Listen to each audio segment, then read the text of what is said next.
안녕하세요 여러분, 수익률 상승에 도움을 드리고 싶은 헬퍼입니다. 미국 증시가 지금 이제 선물 시장에서는 좀 반등을 하고 있지만 사실 예상되고 있는 반등 정도라고 생각을 하고요. 개인적으로 저는 사실 이제 미국 쪽은 이미 고점을 쳤다. 우리는 11월 22일 날 아마 고점을 본 것 같다. 이제 매우 이제 확률이 높다라는 생각입니다. 이제 그 부분은 조금 이따 뒤에서 이제 설명드리도록 하고요. 이제 차트로 보나 아니면 이제 유동성, 이제 증시가 이제 2009년부터 지금까지 올라온 이유가 있을 거 아니에요. 미국 쪽은 사실 증시 조정이 거의 없었었는데 이제 그렇게 올라올 수 있었던 이유가 지금 이제 없어졌던 건데, 이제 그러려면 이유를 알아야 되겠죠. 그 이유에 대해서 같이 반복되는 내용이지만 좀 살펴보도록 하겠습니다. 일단 오늘 같은 경우 이제 증시 이제 한 1.6% 정도 이제 상승이 있었고요. 코스피 1.7% 정도 상승이 있었고 코스닥은 한 0% 정도 이제 보합에서 끝이 났습니다. 이 검은 색깔 선 보시면은 이게 이제 코스피 200 차트인데요. 이 파란 색깔 부분하고 이제 빨간 색깔 부분이 프로그램 순매도 구간, 순매수 구간입니다. 오늘 거의 프로그램 순매수가 증시를 좀 이끌었다라고 보실 수가 있고요. 그 다음에 이제 프로그램 매매 살펴보면, 프로그램 매매는 외국인이 한 6천억 정도 매수가 있었고요. 기관이 한 1200억 정도 매수라면서 외국인과 기관이 둘 다 매수를 하였었습니다. 일중 수급 같은 경우에는 오늘 코스피 외국인이 거의 한 8,900억 정도 좀 대규모 매수가 있었고요. 기관은 한 29억 정도 크게 변동은 없었습니다. 개인이 한 9,200억 정도 좀 크게 매도를 했었고요. 코스피 200 선물 같은 경우에는 외국인 계속 비슷한 패턴입니다. 좀 선물 매수를 하다가 막판에 좀 돌리는 모습을 보이고 있고, 오늘 한 1,600억 정도 매수가 있었고요. 그 다음에 이제 개인 같은 경우에는 300억 정도 매수, 그리고 기관은 1,200억 정도 매도가 있었습니다. 그래서 저는 그렇게 지금 반등하고 있긴 한데, 이제 국내 쪽도 이제 차트 할 때 설명을 하겠지만, 무조건 긍정적으로만 보기에는 저는 조금 어렵지 않나라는 사실 생각이고요. 일단 코스닥 살펴보면은 이제 외국인이 오늘 570억 정도 매수가 있었고, 그 다음에 이제 개인이 340억 정도 매수, 기관이 350억 정도 매도가 있었습니다. 그 다음에 이제 누적 수급 9월 선물 만기 이후로부터는 이제 선물부터 살펴보면 코스피 외국인이 이제 1조 2천억 정도 매수 중이고요. 개인과 기관은 매도 중입니다. 개인은 이제 매도로 지금 돌아섰고요. 선물 수급 같은 경우에는 외국인이 1조 9천억 정도 매수 중이고 나머지는 다 매도 중이고, 연초 이후로부터는 이제 개인이 약 한 70조 정도 매수 중입니다. 나머지 쪽은 다 매도하고 있어서 좀 최고점에서부터 좀 순매수폭이 개인이 조금 감소를 하고 있지만, 여전히 너무나 많은 매수를 개인만 혼자 했기 때문에 중기적인 수급은 상당히 좋지 않다라고 생각을 하고요. 코스닥 같은 경우도 외국인하고 개인이 매수, 이제 선물은 기관 쪽 매수 중이고요. 연초이로부터 여기 또 개인이 한 12조 정도 매수 중이라 수급은 상당히 좋아 보이지 않는다라고 생각을 합니다. 그 다음에 이제 리포트부터 좀 살펴보면은, 일단 파월 연준 의장이 또 이제 12월 FOMC에서 테이퍼링 가속화 논의 의지를 조금 재확인을 했고요. 저 계속 말씀드리지만 테이퍼링은 지금 하고 있죠. 이제 하고 있는데 가속화될 가능성이 매우 높다라고 봅니다. 이제 거의 이제 그럴 수밖에 없는 상황이다라고 보고요. 그 부분은 조금 이따 뒤에 좀 설명을 드리도록 하겠습니다. 연방준비은행 조금 이제 자산 부채 구조상 이제 할 수밖에 없는 상황이다라고 보시면 될 것 같고요. 그리고 이제 미국 ISM 제조업 지수가 이제 발표를 했는데, 예상치 이제 61.2보다는 하회했으나 61.1이 나왔거든요. 근데 일단 계속해서 수요는 많고 공급 쪽은 조금 제약되고 있는 상황이다라고 이제 좀 발표를 했었습니다. 근데 일단 지금 고용이 아니라 이제 수급 쪽이 지금 계속 강한 게, 어떻게 보면은 지금 수요발 인플레이션을 좀 계속 자극을 하고 있는 상황이다. 이제 그 부분도 조금 이따 뒤에서 같이 한번 보도록 하고요. 일단 차트는 제가 나중에 설명드리도록, 차트랑 이제 왜 지금 증시가 저는 이제 하방으로 보는지는 이제 조금 이따 데이터들을 통해서 좀 보여드리도록 하고, 먼저 일단 간단하게 밸류에이션 지표들, 그리고 이제 나머지 좀 밸류에이션 지표들 좀 살펴보도록 하겠습니다. 일단 먼저 일드갭으로 살펴보면 이제 코스피 안에 있는 기대 수익률을 국고채 10년 금리로 차감한 수치고요. 높을수록 저평가, 낮을수록 고평가입니다. 파랑 색깔은 코스피 차트고요. 뭐 과거 대비해서 최근 조정을 좀 받았다 보니까 올라와 있음에도 불구하고 뭐 저는 뭐 사실 이 정도면 충분히 고평가된 영역이다라고 생각은 하고요. 근데 다만 뭐 긴 시계열로 봤을 때 뭐 엄청나게 우리나라는 사실 고평가까지는 아닙니다. 그래서 종목에 따라서 충분히 저평가된 종목은 있는 상황이고요. 우리나라 같은 경우에는 뭐 코스닥 같은 경우는 조금 더 밸류에이션 부담이 있어 보입니다. 한 2018년 정도 밸류에이션이라 뭐 저는 밸류에이션 부담이 좀 더 있어 보인다라고 생각을 하고요.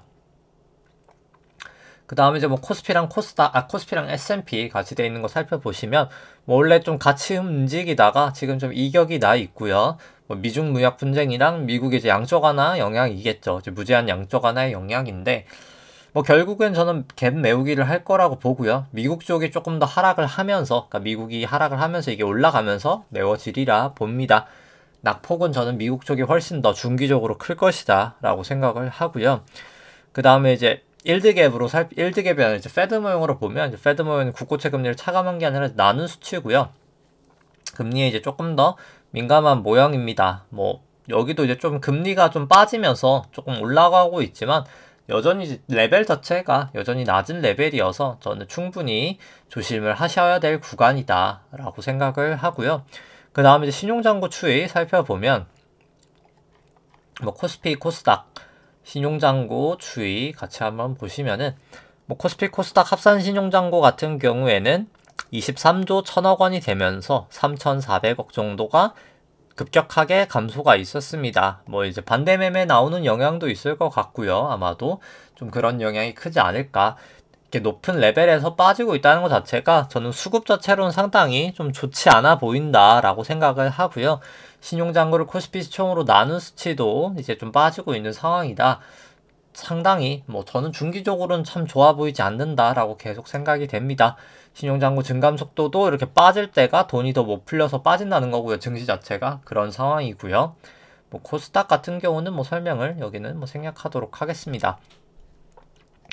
그 다음에 이제 통화량 M2 대비해서 S&P는 높을수록 고평가, 낮을수록 저평가인데 다 컨버블 이후로 뭐 최고치 수준이기 때문에 뭐 S&P나 뭐 나스닥이나 밸류에이션 부담이 된 단계다라고 보고요. 뭐 한국도 2018년 정도 고점 치고 빠지는 중이라서 밸류에이션 부담은 있어 보인다라고 생각을 합니다. 뭐 코스닥도 마찬가지고요.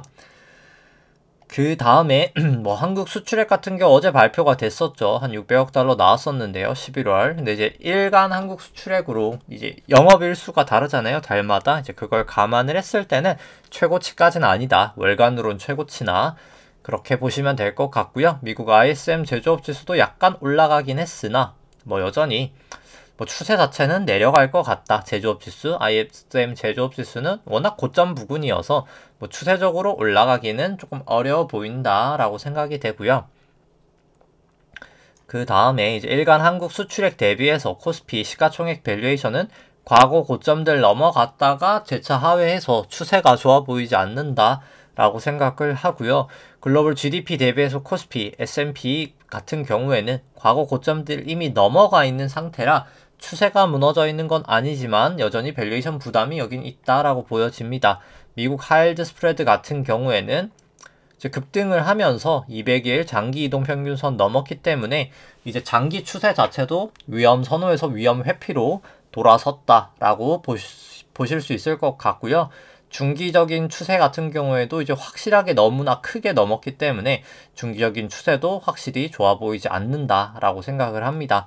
뭐 단기 추세를 보시더라도 뭐 상당히 넘어서 있기 때문에 상당히 저는 좀 조심을 정말 하셔야 될 구간이다. 지금은 이제 미국은 그냥 단순하게 오미크론 그냥 확진자가 나와서 빠지는 게 아니라 그냥 지금 사실 여러 가지 측면 데이터 상으로 빠질 수밖에 없는 상황이다라고 보시면 됩니다. 뭐 더 중요한 내용은 조금 있다 뒤에 사실 차트 보고 뭐 좀 설명드리도록 하겠습니다. 아니죠. 그냥 이걸 보고 뭐 차트를 보도록 하죠. 이제 뭐 사실 계속 반복되는 이야기지만 뭐 계속 반복을 할 만큼 뭐 저는 사실 뭐 지금 증시 상황에서 뭐 이것보다 뭐 더 중요한 게 없다고 생각을 합니다. 왜냐면 그냥 제가 생각하기에는 이 이유 때문에 이 S&P든 뭐 나스닥인 한 이렇게 조정을 보일 것 같거든요. 되게 긴 시간 동안, 꽤나 이제 긴 시간 동안 뭐 이런 정도 조정이 아마 나타날 수 있는데, 뭐 그렇기 때문에 이제 이렇게 길게 하락할 수 있는 그 원인이, 그러니까 제가 그렇게 생각을 하는데, 이제 뭐는지가 가장 계속 중요하겠죠. 왜냐면 이제 올라갈 때야 뭐 이제 막 올라가는 요인이야 뭐 다양할 수 있으니까, 뭐 그리고 이제 다양할 수 있으니까 하겠지만, 사실 이때도 올라가는 이유는 하나였습니다. 그래서 개별적인 종목 이야기하는 것 빼고는 뭐 특별하게 얘기는 할 거는 없을 것 같고요. 그리고 이제 오늘 같은 경우에는 이제 목요일이기 때문에 LG화학, 포스코, LG전자, 한국기업평가, 키움증권, 한국금융지주, 테슬라 종목들 좀 살펴보도록 하고요. 그래서 올라갔던 이유가 사실 하나기 때문에 뭐 여러 가지 있겠지만, 그게 가장 근본적인 한 이유가 나머지 이유들을 이렇게 파생시켰다고 볼 수 있거든요. 그냥 간단하죠. 양적 완화 때문인 건데, 그래서 좀 데이터를 토대로 뭐 맨날 반복돼서 좀 약간 지루하실 수도 있지만, 뭐 그래도 뭐 중요한 내용이어서 뭐 사실 지금 그거 말고를 뭘 얘기를 하기는 제가 봤을 때 좀 어려운 단계지 않을까 싶어서 좀 계속 반복을 좀 하도록 하겠습니다. 일단 이제 문제의 이제 시발점이라기보다 이제 증시 상승의 시발점 자체가 양적 완화죠. 이제 2008년도 중반부터 이제 미국이 이제 경기를 부양하기 위해서 양적 완화하는 거를 시행을 하게 됩니다. 이제 연방준비은행이 국채를 매입을 하는 거죠. 그렇기 때문에 연방준비은행 총자산이 엄청나게 증가를 하게 됩니다. 8.7조 달러까지 증가를 하게 되고요. 코로나 이후로 또 엄청나게 더 증가하게 됩니다. 3.8조에서 8.7조니까 뭐 정말 거의 한 10년 동안 투자했던 것보다 훨씬 더 가파르게 짧은 시간에 증가가 됐었고요. 뭐 그렇다 보니까 짧은 시간 동안 또 증시도 날아갈 수가 있었습니다. 연준 총자산이 많았기 때문에 은행에 이렇게 예금이 많이 쌓였던 거고요. 이 보라 색깔이 은행 예금인데, 대출은 안 나가는데 은행 예금이 엄청 많아지다 보니까 뭐 상업은행 그냥 예대율 자체는 엄청 낮아지는 상황이 됐었다. 시중에, 그러니까 은행에 현금이 워낙 많아지다 보니까 이제 실질 금리가 또 낮아지게 됐었고요. 이 실질 금리가 낮아지다 보니까 금융시장에 이제 주가에 이제 영향을 미치는 게 결국 실적과 성장률과 할인율이죠. 성장률과 이제 할인율인데, 그거 이제 함수인데, 실적이 뭐 그냥 개선된 부분도 있지만 뭐 성장률도 어느 정도는 개선됐지만, 이 할인율 자체가 이제 할인율이 실질금리인데, 이 실질금리가 마이너스가 돼버렸으니까 엄청나게 주가가 이제 올라갈 수 있었던 겁니다.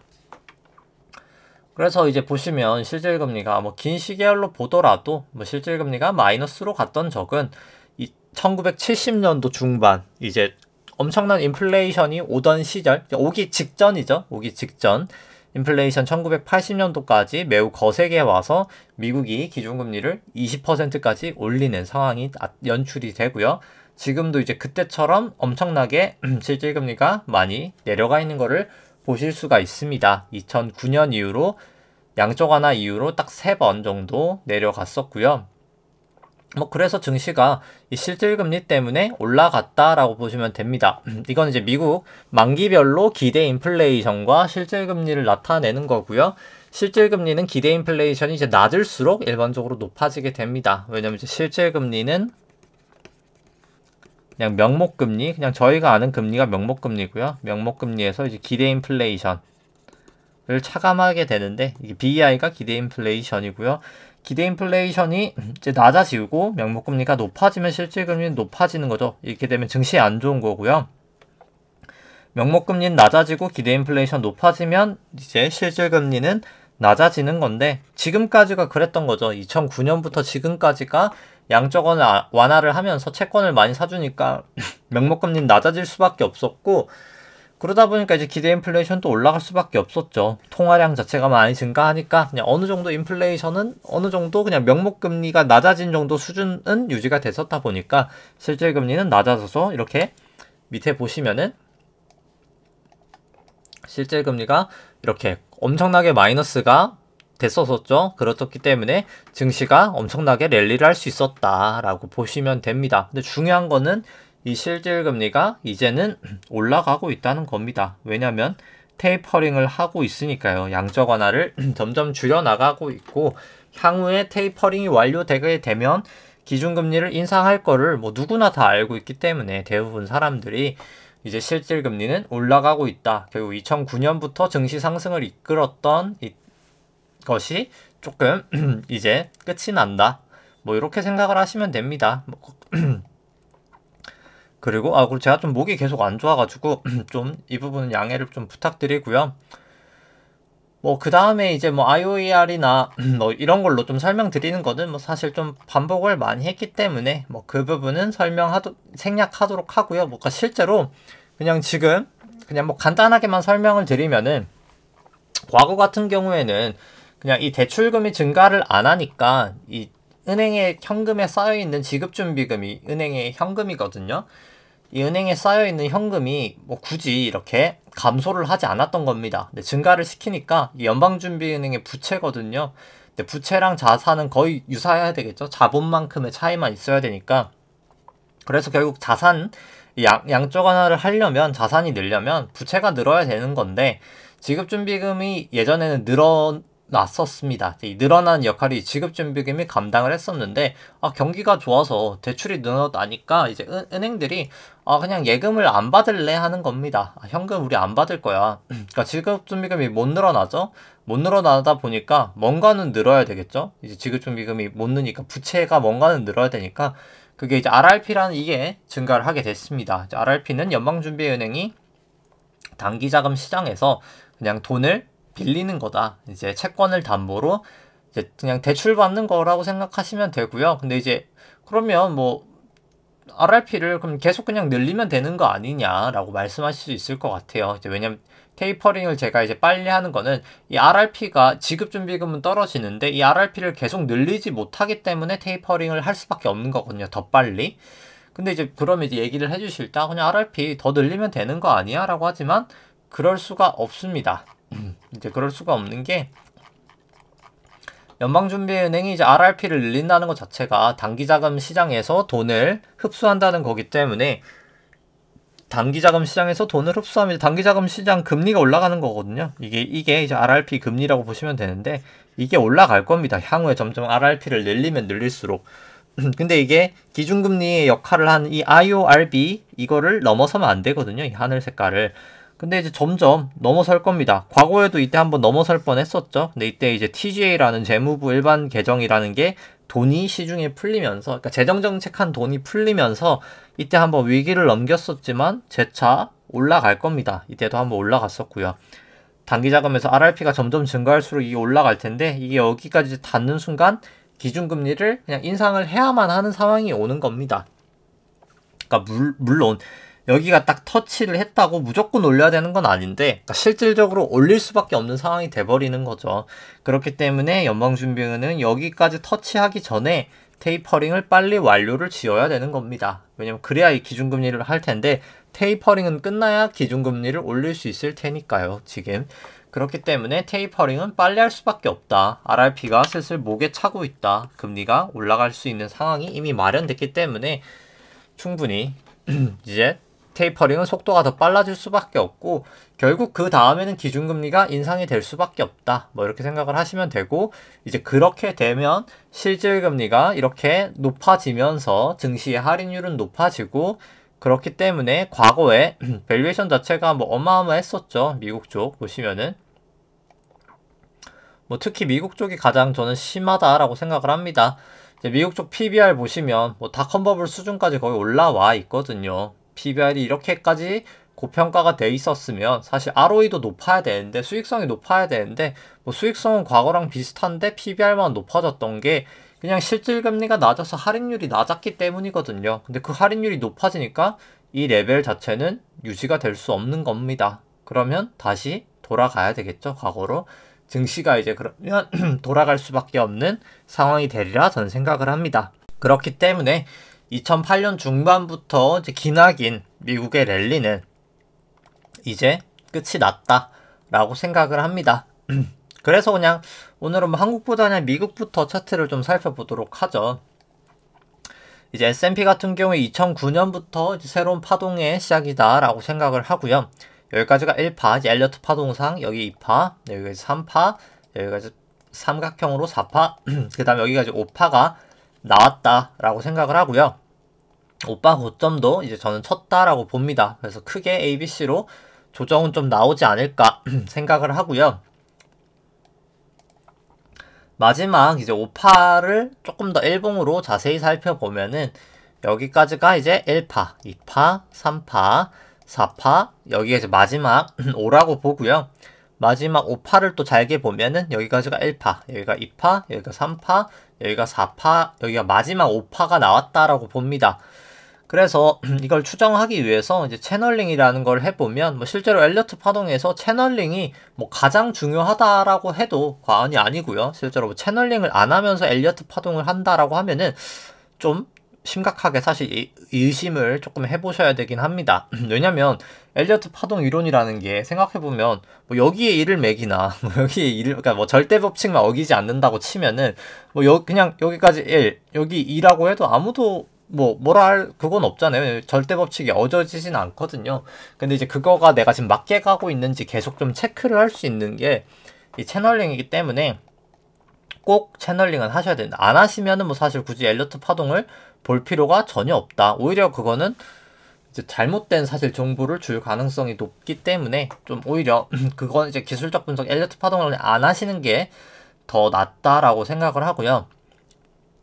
이렇게 2파, 4파 저점을 거서 3파 고점에다 올려놓으면 이제 채널링을 할 수 있는데 원래는 여기서 고점을 전 쳤어가지고 여기가 고점이었을지 않았을까라고 나스닥 기준으로선 여기서 사실 숏을 했었습니다. 이제 선제적으로 했다가 전고점 치고 나니까 그냥 여기가 전고점이었구나 라는 걸 좀 늦게 알 수 있었지만 뭐 레벨 자체가 크게 다르지 않으니까 크게 문제는 되지는 않았었고요. 지금 이제 이미 전환선 기준선 다 하회하면서 빠졌고 9일, 26일 후행 스팬까지도 다 깨져버렸기 때문에 뭐 그리고 내려갈 때 거래량이 터지고 있죠.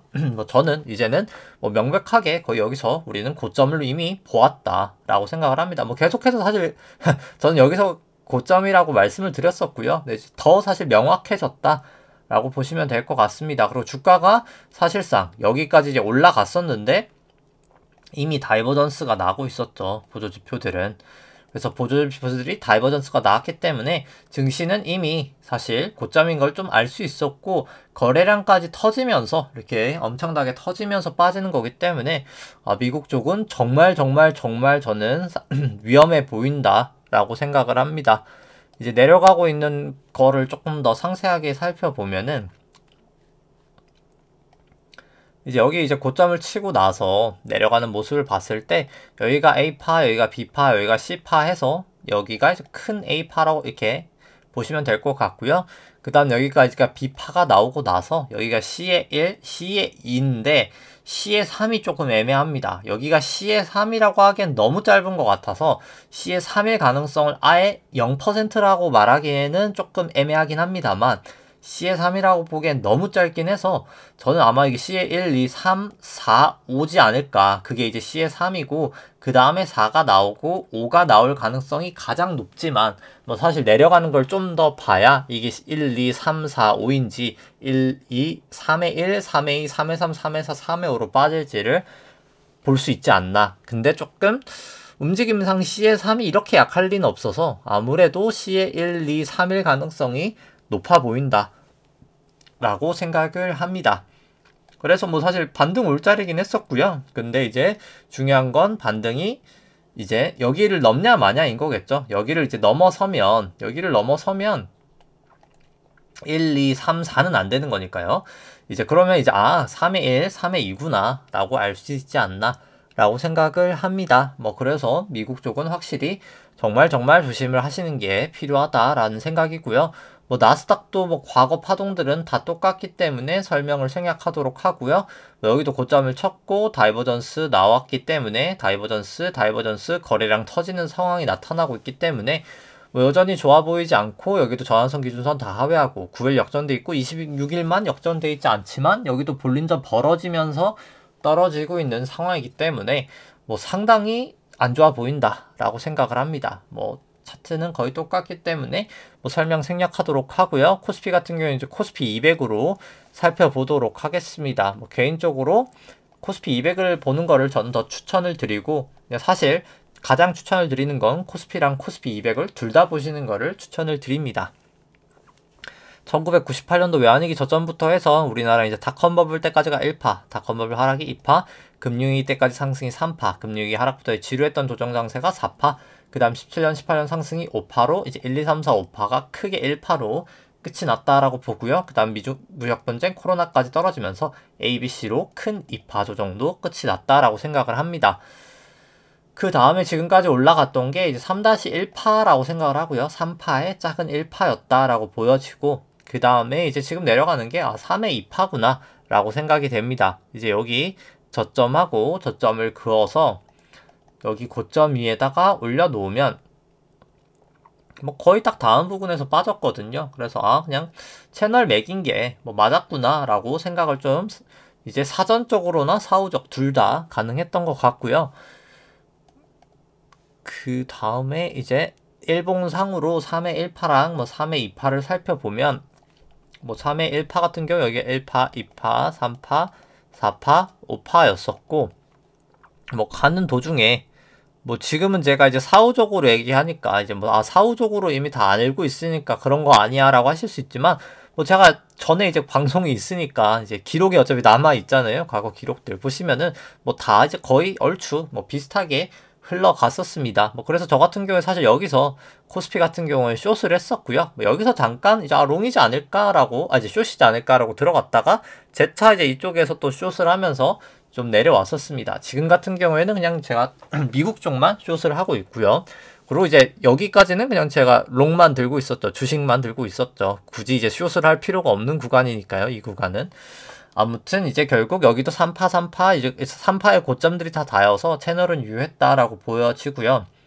그 다음에 5파 고점 치고 여기까지 내려왔던 게 이제 A파가 나오고, 그 다음에 이제 B파 상승 나오고 C파가 여기까지 나왔다라고 보는데, 뭐 이것도 여기 5파랑 B파 저점을 그어서 여기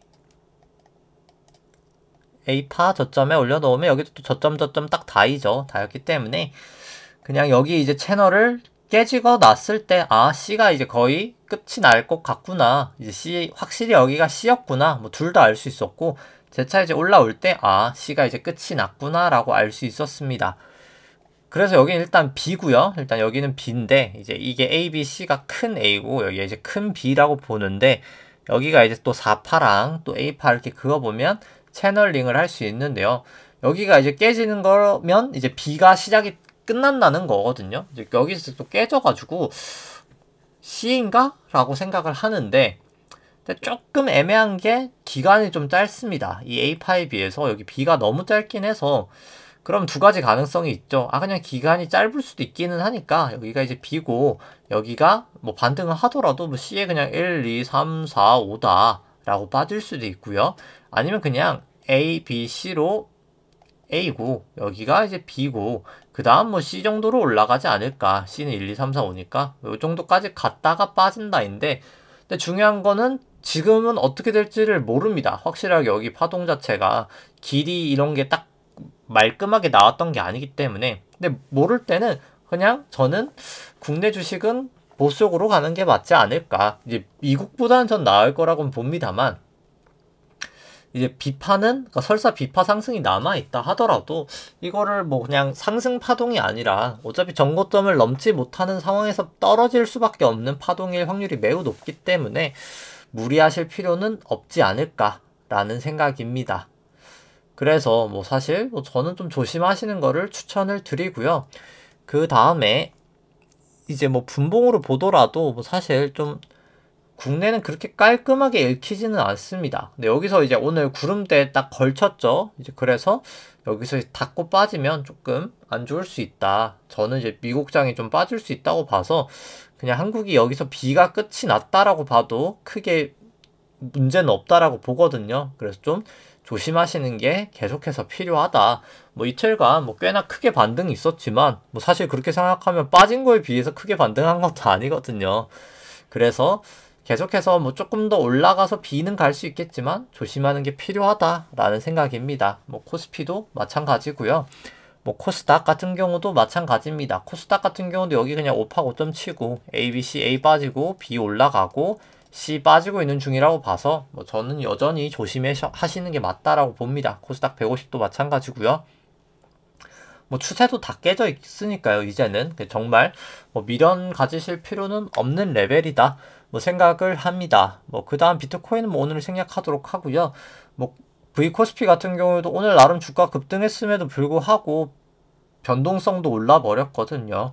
뭐 그렇기 때문에 시장 자체는 좀 겁에 질려 있다. 지금 다 계속. 근데 사실 저는 실제로 그렇게 조심을 하는 게 맞는 레벨이다 생각을 합니다.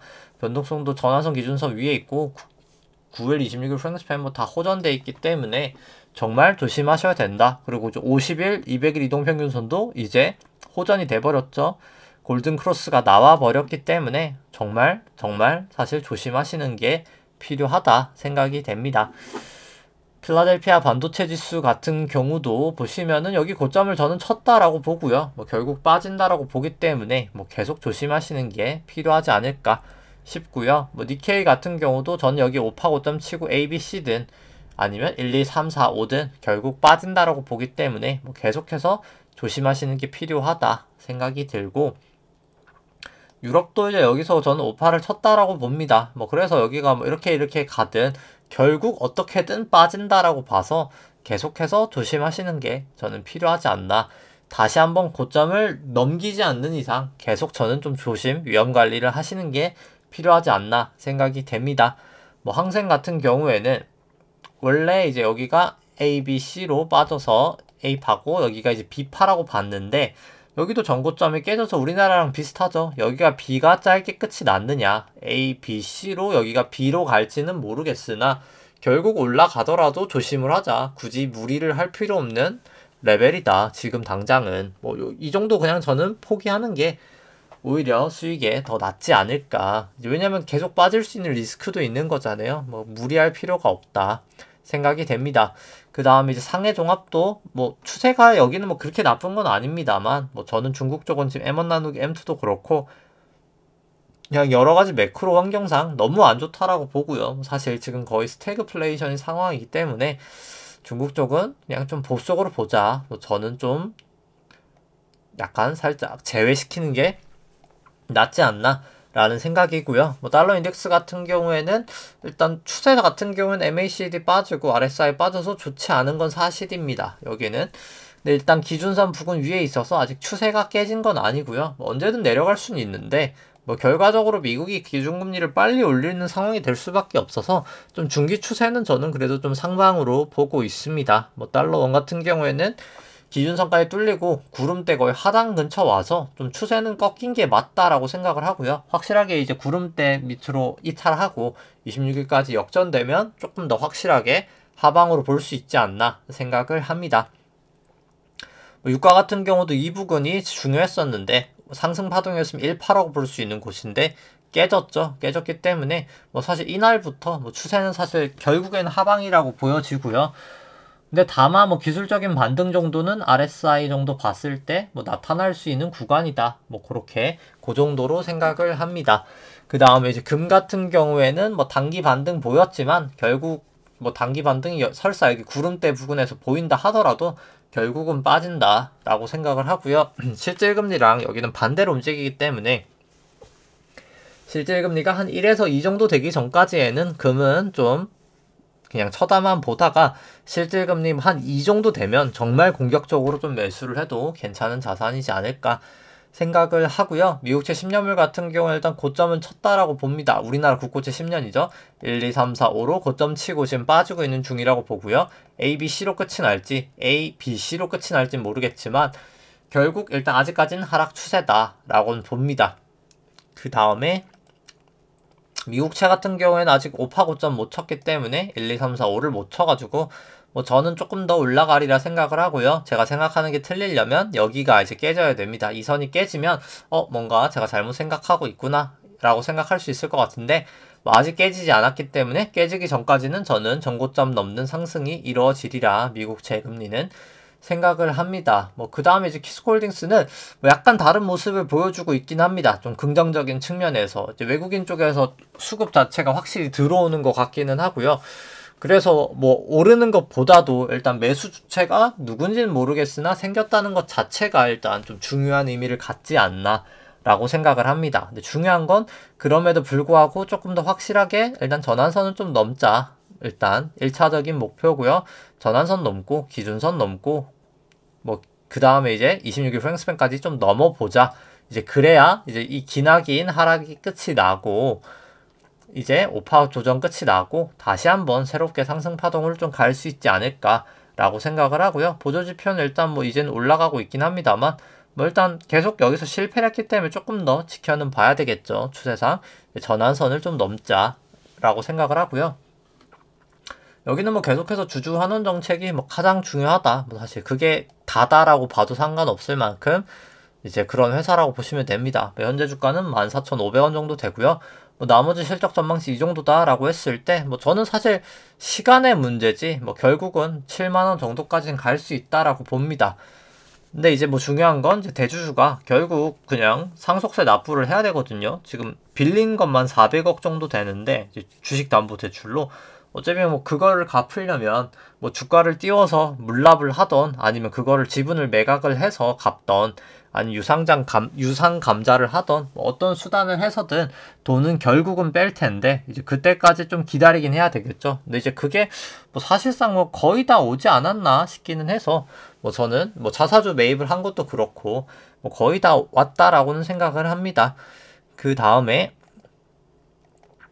근데 다만 뭐 이제 좀 내려간 건 아쉬운 건 또 사실이죠. 근데 저야 뭐 물량이 많아서 못 팔지만 그냥 개인 투자자분들은 뭐 사실 여기 122동 평균선에서 이제 좀 팔 수 있지 않았을까라는 생각은 하고요. 저도 이제 그때 좀 파시라고 말씀을 드렸었고 근데 뭐 지금 당장은 뭐 계속 말씀드리지만 좀 이제 뭐 팔기도 애매한 구간이다라는 생각입니다. 수급도 들어오고 해서 뭐 오히려 샀으면 샀지 샀으면 전환선 넘어가고 딱 샀으면 샀지 뭐 팔 정도 레벨은 계속 아니다라고 보여지고요. 현대해상은 정말 사실 저는 지금 매우 싼 밸류에이션이라고 봅니다. 뭐 사실 여기도 뭐 키스콜딩스도 마찬가지지만 그래서 뭐 일단 여기는 RSI도 좀 바닥을 쳤고 뭐 충분히 이젠 저는 좀 반등할 수 있는 구간이다 라는 생각이고요. 근데 일단 뭐 추세는 여기도 아직까지는 여전히 좋지는 않다라고 생각을 합니다. 그 다음에 이제 개별 수익률로 봤을 때 현대해상 너무나 사실 저평가가 되어 있긴 하고요. 여기도 기재 수익률 24%라 그냥 거의 코로나 때로 다시 이제 돌아간 주가이기 때문에 여전히 너무나 저평가되어 있다라고 생각을 하고요. 우리 금융 지주도 뭐 여긴 좀 외국인 수급이 있어서 낙폭 자체가 큰 건 아닙니다만 그냥 밸류에이션 자체가 워낙 싸다라고 봅니다. 그래서 여기는 구름대 여기 하단이 되겠네요. 여기가 깨지면 좀 안 될 것 같고요.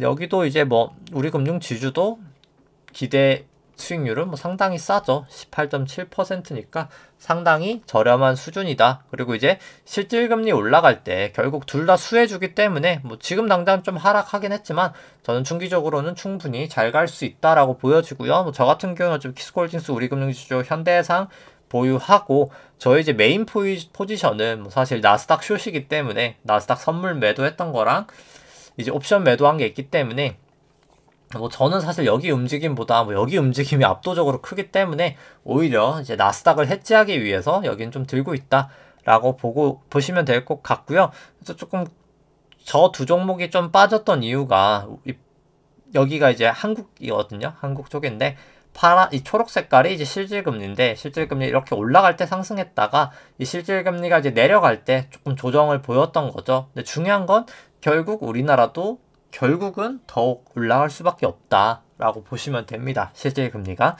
그렇기 때문에 실질금리가 올라갈 때 이제 금융지주들이나 이제 손보사 둘 다 좋기 때문에 뭐 전 중기적으로 충분히 훨씬 더 잘 갈 수 있다라고 생각을 하고요. 그냥 저 같은 경우에 그냥 선물로 이제 번 돈으로 조금씩 사려고 생각을 하고 있는 상황입니다. 그 다음에 이제 오늘 볼 종목들 봐야 되겠죠. 오늘 LG화학, 포스코, LG전자, 한국기업평가, 키움증권, 한국금융주, 테슬라 살펴보면 잠시만요. 이제 LG화학부터 보면 LG화학 현재 주가 73만원 정도 되고요. 뭐 나머지 실적 전망치 이 정도다라고 감안을 했을 때 뭐 저는 밸류에이션 부담 그래도 좀 있어 보인다라고 생각을 합니다. 싼 거는 아니라고 보고요.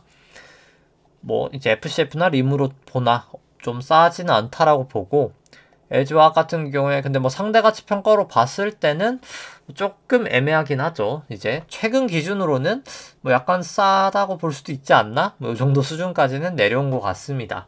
근데 막 손을 엄청 뻗기는 좀 애매한? 이제 왜냐면 금리 조정 기대 수익률이 국고채 10년 금리로 이제 나눈 거거든요. 이 기대 수익률을. 그래서 금리를 조금 조정했을 때는 막 엄청 좋아 보이진 않는 뭐 그 정도다라고 생각하시면 될 것 같고요. 그 다음에 이제 차트 살펴보면은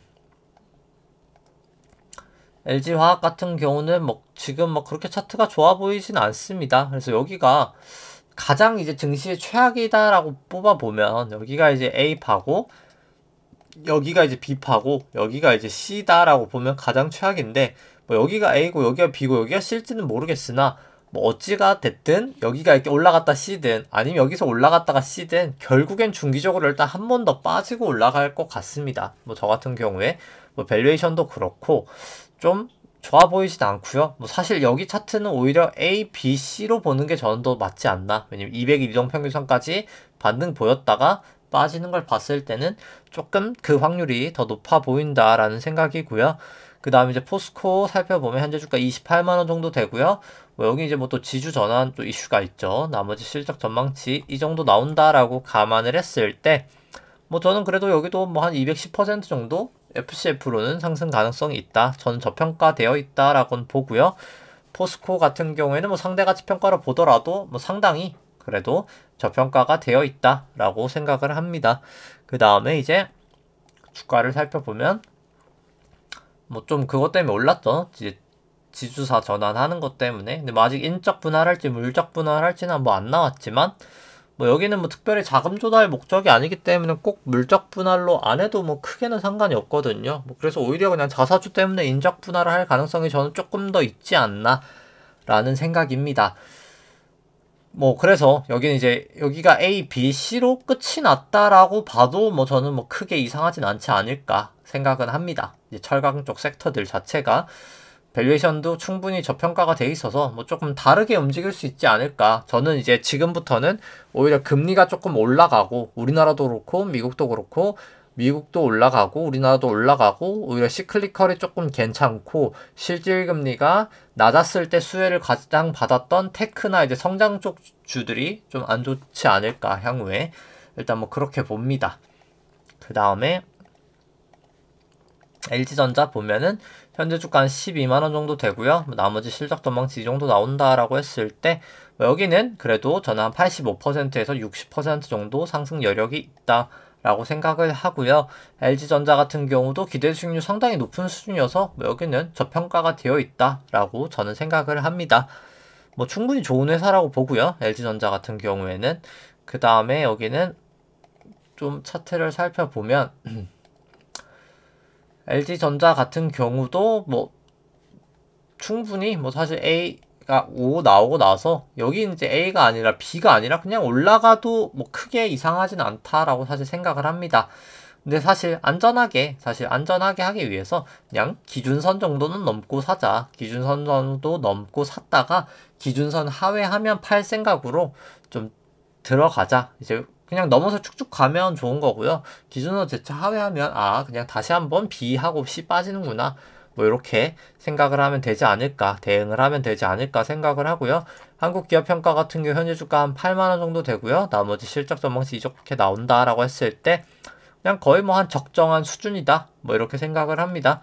상대가치 평가로 봤을 때는 저렴한 건 맞으나 여기도 기대 수익률 금리 조정을 했을 때는 조금 애매해 보인다. 뭐 그렇게 생각은 들고요.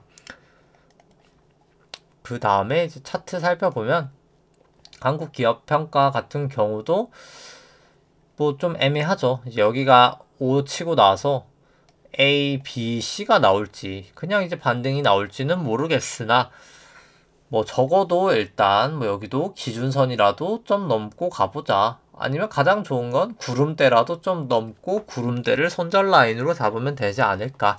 뭐 이제 그렇게 생각을 하고요. 그 다음에 이제 키움이랑 한국금융지주 살펴보면 키움증권 같은 경우도 상당히 저평가돼 있다라고 봅니다. 뭐 사실 뭐 이제 개인 투자자분들 좀 줄면서 거래대금 줄고 있긴 하고 금리 올라가서 뭐 채권 평가 손실 나고 있다고는 하지만 그런 걸 다 감안해도 주가는 너무 싸다라고는 생각을 하고요. 근데 일단 뭐 아직까지는 추세가 엄청 좋지는 않아서 좀 더 지켜봐야 되겠지만 수익률 자체로는 상당히 이제 저평가되어 있다. 한국 금융지주도 마찬가지고요. 뭐 저 같으면 둘 중에 하나 고른다면 한국 금융지주가 뭐 포트폴리오 다변화도 그렇고 뭐 카뱅 지분 이런 거 다 감안했을 때 조금 더 안전하지 않나 라고 생각을 합니다. 그 다음에 이제 뭐 차트 보면은 이제 키움증권 같은 경우 이제 오늘 반등이 있었죠. 그래서 뭐 이게 조정이 다 끝나고 올라가는 건지 아닌지는 뭐 사실 사전적으로는 알기는 어렵습니다. 근데 뭐 여기도 그냥 기준 정해놓고 뭐 기준선 넘어갔다면 사고 뭐 하회하면 팔자 뭐 이런 식으로 가시면 되지 않을까.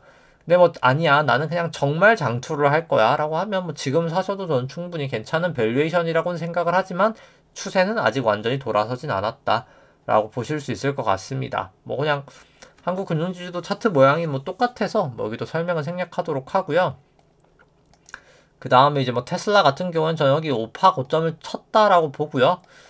그래서 이제 아마 여기가 저는 좀 조정이 머지않아 볼린저 밴드도 모여있고 곧 좀 강하게 내려갈 거라고 봅니다. 그래서 저는 조금 테슬라 쪽은 부정적으로 보고 있고요. 기준선이 지금 계속 좀 지지를 하고 있는데 뭐 여기를 좀 확실하게 깨면 정말 미련 없이 뭐 매도를 하시는 게 필요하지 않을까라고 생각을 합니다. 네, 오늘 방송 여기까지 하도록 하고요. 네, 좋아요와 구독 눌러주시면 감사하겠습니다. 이상입니다.